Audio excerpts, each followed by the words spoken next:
Kalau kita kaitkan dengan kegiatan literasi numerasi melalui sayembara videonya GPK Dikdas melalui pimpinannya Mas Romi kemarin kita berjumpa itu, memang yang dinilai dalam naskah itu yang baik memang bukan hanya yang skenario non IT. Harus ada literasi non IT itu ditempuh melalui IT-nya seperti apa.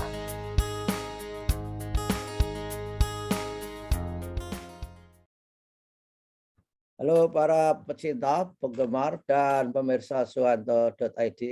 Ketemu lagi, mudah-mudahan Anda semua selalu sehat walafiat. Masih tetap bersama channel pendidikan Anda, yaitu suyanto.id. Ini sebuah channel dibangun untuk berbagi pengetahuan dan belajar sepanjang hayat. Nah, kali ini kita ada tamu istimewa, yaitu Bapak Teguh Heri Wiono, SPD. Beliau adalah guru SMP Islamiyah Widodaren. Di mana Widodaren? Widodaren itu adalah di Kabupaten Ngawi. Dan kita akan berbicara mengenai pengalaman beliau yang minggu-minggu kemarin ini mengikuti dan berhasil ikut juara lomba video pembelajaran untuk literasi numerasi. Kita sapa dulu tamunya. Assalamualaikum warahmatullahi wabarakatuh, Mas Teguh Heri Wiono. Waalaikumsalam warahmatullahi wabarakatuh, Prof. Oke, terima kasih, Mas Heri. Apa kabar? Alhamdulillah sehat, Prof. Sehat juga, Prof. Ya. Kita harus sehat, Mas. Tapi jangan lupa selalu olahraga, karena olahraga itu bisa menyehatkan dan bahkan bisa menumbuhkan saraf-saraf baru pada tubuh kita itu. Nah, Mas Heri kan baru saja ikut lomba video pembelajaran literasi numerasi itu. Apa pengalaman yang diperoleh, Mas?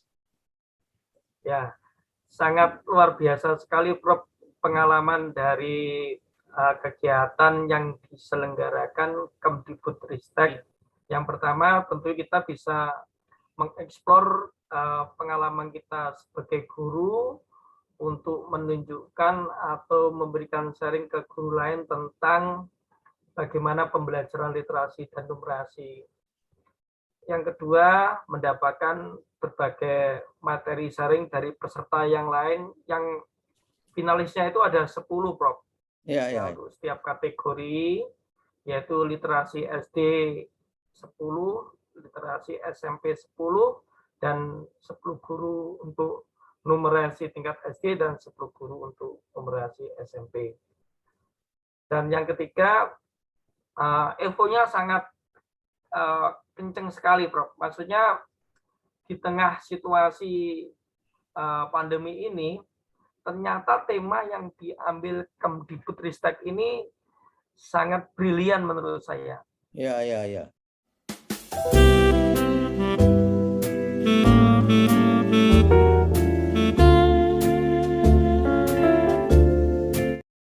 Kalau video sayembara sebelumnya tahun kemarin itu hampir 1.800-an peserta, Bro. Iya, oke. Tetapi ini pesertanya per awal bulan kemarin November itu hanya 117. Karena melihat peserta yang turun, peserta dikasih tenggat tambahan 1 minggu lagi dan akhirnya mencapai 280-an. Nah, ini membuktikan kalau analisa saya, Prof, tema literasi numerasi ini yang sebagai salah satu kecakapan abad 21 itu dari sudut pandangan guru itu masih sangat rendah, sehingga teman-teman kesulitan bagaimana memberi pembelajarannya. Jadi ya, jadi ini merupakan tema yang mungkin bisa dikembangkan ke tahun-tahun sebelumnya atau saat ini tentang literasi numerasi, apalagi ini terkait asesmen nasional, Prof. Ya, oke. Ini artinya bahwa program Merdeka Belajar yang seawal literasi numerasi itu seawal itu digulirkan, yaitu akan ada pendidikan itu yang penting memberikan literasi, kemudian pendidikan karakter, ternyata terutama yang literasi ini belum bisa dipahami di sekolah-sekolah yang ada di Indonesia, Mas. Artinya itu kan apa kesimpulannya dari ketika mengadakan lomba video pembelajaran literasi numerasi, itu sambutannya itu belum sehebat ketika lomba videonya itu best practice misalkan saja, tanpa mengkaitkan dengan literasi numerasi. Begitukah kira-kira? Ya, sangat betul sekali, Prof. Dan kalau dulu itu kan temanya bebas, Prof. Yang penting pembelajaran. Tapi ketika teman-teman guru itu disodori tema literasi numerasi, ternyata untuk membuat skenario sebelum membuat videonya aja sudah kesulitan, Prof. Dan ini memberi catatan kepada saya sendiri, Prof. Bagaimana memberikan pembelajaran ke siswa saya itu yang terkait literasi dan numerasi itu memang harus banyak belajar. Dan tentunya kepada teman-teman yang lainnya juga harus mengambil bersama-sama untuk mencari informasi terkait literasi dan numerasi. Dan ini harapannya, Prof, dari hasil data video literasi numerasi tersebut, tentunya GTK Dikdas bisa memberikan pelatihan-pelatihan yang sifatnya masif yang terkait dengan pembelajaran literasi dan numerasi. Itu harapannya, Prof. Oh, iya, ya. Memang sulitnya literasi itu kan tidak sekedar paham, saya kira. Seperti literasi membaca. Literasi itu dulu-dulunya hanya diterjemahkan kemampuan membaca. Sehingga gerakan literasi itu diwarnai dengan jam 0 membaca 30 menit sebelum jam ke-1 dimulai. Itu praktek yang merajalela di mana-mana. Tapi untuk saat sekarang, literasi itu tidak sekedar knowledge saja, tapi itu mengandung unsur-unsur skill dan juga attitude juga, saya kira. Karena dengan informasi numerasi itu, maka anak itu bisa apa? Lalu bisa mengkondisikan hidup sehari-hari itu berdasarkan literasi numerasi yang dimiliki supaya hidupnya lebih produktif, lebih bisa bermanfaat bagi kehidupan sehari-hari. Misalkan saja kita kalau belanja ke supermarket, itu saya kira melibatkan literasi numerasi. Bagaimana membandingkan volume barang satu dengan yang lainnya, kemudian dengan harganya, ataupun volume satu barang kemudian dikecoh dengan belilah family size lebih hemat. Itu belum tentu hemat juga. Oleh karenanya numerasi ini, literasi numerasi itu sangat penting sebenarnya dalam kehidupan sehari-hari. Nah, proses pembelajarannya untuk mengangkat ke dalam paket-paket kurikulum pembelajaran, saya kira itu memang perlu usaha yang luar biasa, Mas. Ini begitu nggak guru-guru itu meraba-raba di tingkat bawah tuh terhadap pemahaman literasi numerasi, Mas? Ya, memang seyogyanya paradigma literasi numerasi itu tidak hanya sekedar kemampuan membaca dan menulis, Prof. Tetapi mindset dari teman-teman atau rekan-rekan guru di berbagai daerah yang saya sering berkomunikasi, baik melalui medsos maupun bertanya langsung. Tahunnya literasi itu membaca saja dan terkait materi bahasa Indonesia. Padahal kalau kita kembangkan rujukan UNESCO, literasi itu adalah implementasi dari materi pembelajaran di mana siswa itu dapat memecahkan persoalan atau permasalahan sehari-hari sehingga menjadi siswa yang cakap atau literat dari permasalahan tersebut. Jadi intinya mengimplementasikan, jadi bukan hanya ranah kemampuan membaca dan menulis saja, Prof. Dan ini, Prof, kesulitan teman pada saat mengirim itu kan ada seperti kayak langkah best practice videonya kan, skenario, Prof. Ya. Nah, analisis latar belakang itu kan harus melihat dari permasalahan di kelas itu harus asli, Prof.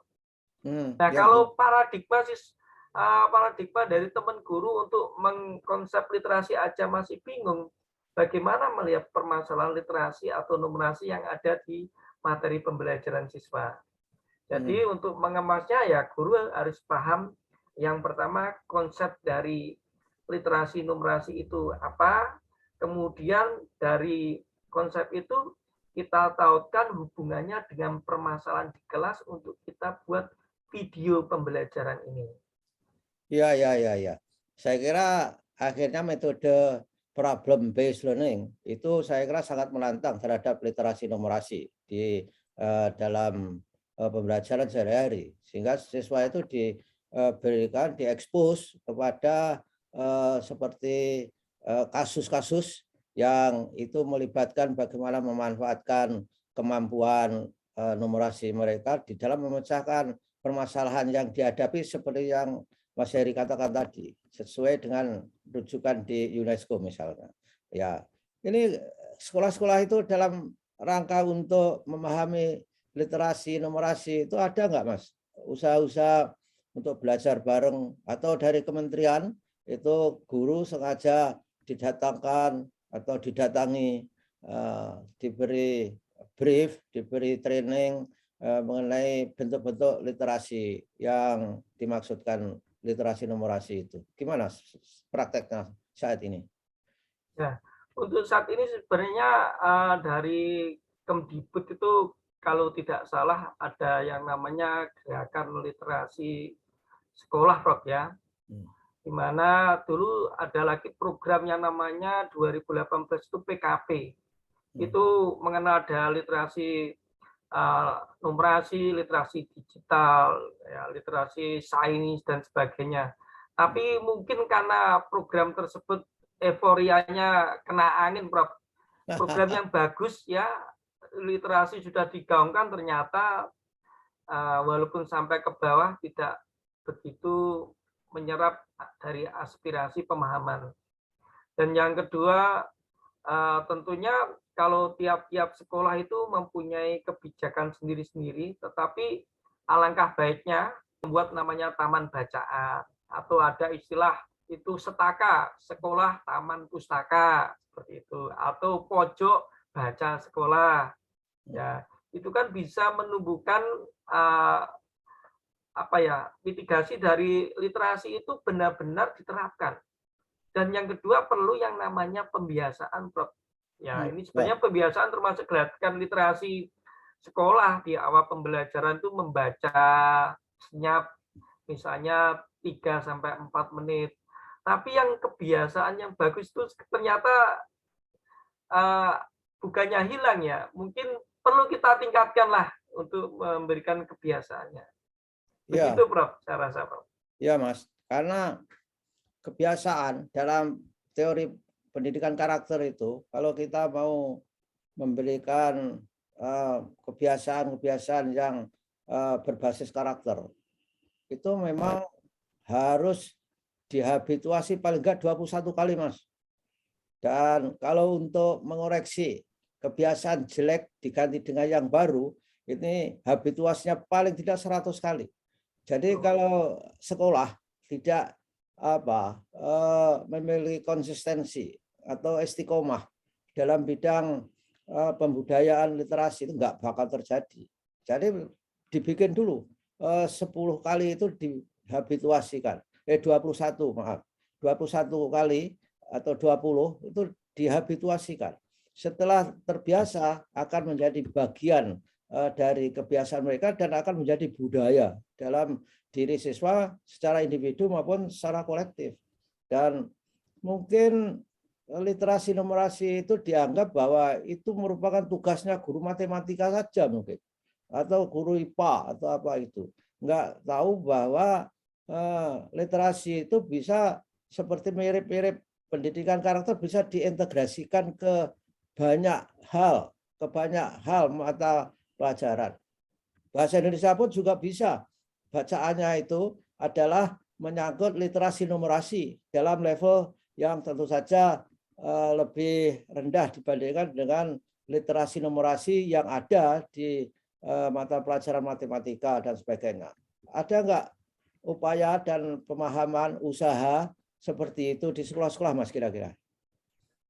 Ya, insya Allah ada, Prof. Dan saya sendiri pernah membaca ini rujukan resmi dari Kemdikbud kalau nggak salah tahun 2019, yaitu ada sebenarnya pedoman tentang literasi sains, ya untuk sains, Prof. Ya. Untuk tingkat SMP. Dan itu ternyata saya kira itu guru mata pelajaran IPA, Prof. Ternyata itu di mata pelajaran untuk literasi sains bahasa Indonesia itu ada contoh KD-nya seperti apa. Kemudian seni budaya, kemudian matematika itu ada juga literasi sainsnya. Jadi sebenarnya sudah sangat bagus untuk pemerintah itu memberikan dalam ini Kemdikbud memberikan kayak petunjuk seperti itu. Dan di tahun 2022 ini untuk menyambut euforia gerakan tentang program pelajar atau profil pelajar Pancasila dan juga asesmen nasional itu, perlu lagi lah diterbitkan rujukan yang terbaru, Bro, sehingga pemahamannya bisa lebih bagus untuk teman-teman. Dan yang kedua, di tingkat yang di luar instansi Kementerian Pendidikan, Kemdikbudristek itu Perpustakaan Nasional itu membentuk jaringan yang namanya untuk meningkatkan literasi baca, Prof. Namanya GPMB, yaitu Gerakan Pemasyarakatan Minat Baca. Kebetulan di kabupaten saya, di Kabupaten Ngawi, saya bersinergi dengan teman-teman di Dinas Perpustakaan dan Kearsipan Daerah, itu sudah membentuk GPMB sekitar 2 bulan yang lalu, Prof. Dan insya Allah tanggal 22 Desember ini, saya kebetulan juga ketua GPMB, ketua 2, itu akan peresmian secara resmi Gerakan Pemasyarakatan Minat Baca di Kabupaten Ngawi. Nah, harapannya tentu ingin memberikan support melalui kampanye sosialisasi tentang perlunya literasi, perlunya juga numerasi. Begitu, Bro. Dan itu dalam waktu dekat lagi, Mas, gerakan literasi membaca itu juga sudah tidak akan relevan lagi. Perlu ditambah, yaitu gerakan melihat, menonton video itu. Karena semua informasi sekarang itu dikemas di video itu luar biasa. Ini salah satu bagaimana kita bisa mendorong guru-guru, siswa itu memiliki curiosity, ya, hasrat ingin tahu yang tinggi. Jadi, nah, orang kadang-kadang di grup itu, Mas, ya, di grup-grup kita itu, kalau diberi video yang memiliki konten informasi pengetahuan jarang dilihat itu, lewat-lewat saja. Tapi video-video yang lucu-lucu itu dilihat sampai habis. Tapi video yang mengenai hal-hal yang sifatnya itu pengetahuan itu dibiarkan. Ini akibat dari curiosity-nya rendah. Nah, oleh karenanya sebagaimana lingkungan belajar ada tripusat pendidikan, sehingga saya mengusung ada 4 pusat catur pusat pendidikan, yang satu keluarga, masyarakat, sekolah. Harus ditambah lingkungan yang berikutnya adalah media sosial, karena media sosial itu menjadi predator pendidikan kalau tidak dikendalikan ketika negara tidak adil. Sama literasi, itu gerakan literasi dan gerakan nonton informasi. Gimana, Mas, kira-kira pandangan seperti itu? Ya, betul sekali, Bro. Kita juga mendiskusikan kemarin di teman-teman komunitas literasi antar kabupaten. Saya kemarin bertemu dengan komunitas literasi Cirebon yang bagus sekali konsep mereka tawarkan itu melalui perpustakaan di tingkat masyarakat atau tingkat desa. Bahkan di Kabupaten Kota Madiun pernah saya dengan Bu Wali Kota itu mengadakan kegiatan bagaimana memasarkan literasi itu sampai tingkat RT seperti itu, Bro. Dan ini perlu ditambahkan tentang tidak hanya membaca, itu terkait dengan IT. Itu kita masih memikirkan, Bro, bagaimana siswa itu bisa tertarik membaca. Nah, tentunya kalau membaca kan sekarang kalau buku sangat sulit, Bro. Tentu kita harus mencari terobosan, misalnya membuat aplikasi Kalau Ya. di Perpusda Ngawi itu sudah ada yang namanya aplikasi iNgawi, Prof. Jadi melalui HP bisa membrowsing materi-materi yang ada di Punya. Dan ini masih dikembangkan, Prof. Dan tentu saja kalau kita kaitkan dengan kegiatan literasi numerasi melalui sayembara videonya GPK Dikdas melalui pimpinannya Mas Romi kemarin kita berjumpa itu, memang yang dinilai dalam naskah itu yang baik memang bukan hanya yang skenario non-IT. Harus ada literasi non-IT itu ditempuh melalui IT-nya seperti apa. Misalnya melalui konsep aplikasi yang diberikan oleh guru atau memvideokan proses dalam literasi atau pemahamannya, misalnya literasi sanya bagaimana divideokan. Nah itu kan terkait IT juga, Prof. Dan ini memang harus ada alternatif metode-metode lain yang memberikan girah sehingga siswa itu tidak hanya bosen literasi kok membaca buku, tapi literasi bisa melalui gadget yang era sekarang itu sangat bagus sekali. Iya, iya. Karena membaca hard copy itu lama-lama juga Mas, juga akan punah itu.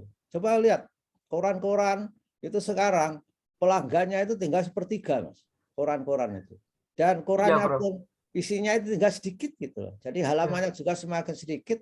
Ya, lama-lama koran itu akan tutup.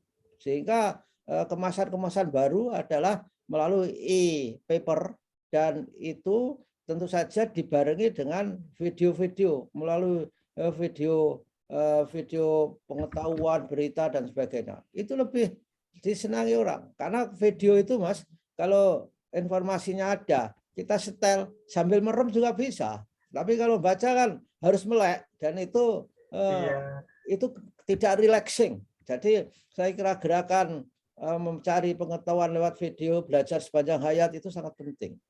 Ayo kita gerakkan, Mas, di sekolah sampean juga begitu saya kira.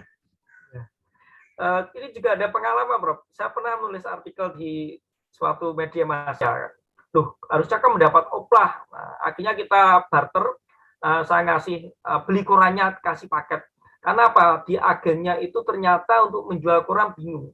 Sehingga saya ngasih beberapa sejumlah untuk menuliskannya itu enggak apa-apa lah. Saya sambil belajar, itu pengalaman dulu. Ya. Jadi saya dikasih koran 50 koran, Prof. Jadi nggak habis saya kasihkan teman-teman tuh, masih tersimpan ini di tas saya, masih ada juga itu korannya. Jadi yang kedua itu memang efek dari proses globalisasi, Prof. Mungkin juga dari kajian lingkungan, banyaknya kertas itu juga nanti terkait dengan sampah atau 3R, Prof ya. Ya itu mungkin memang perlu sekarang itu eranya ke era digital, Prof. Dan ini saya pernah baca dari sebuah sumber. Ternyata memang YouTube itu sumber pembelajaran yang trafiknya sangat besar. Walaupun konten yang artis-artis itu banyak disukai.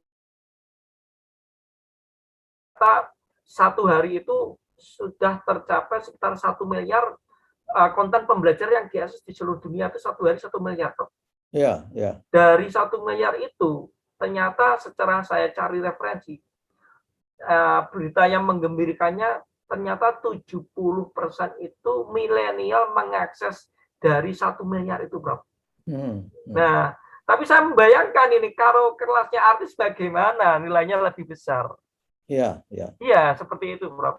Dan ini memang konsep guru sekarang, guru Erano memang harus bisa menjadi YouTuber, Bro. Dalam ini ya bukan untuk arah komersi saja, tapi untuk aplikatif dalam pembelajarannya itu bagaimana?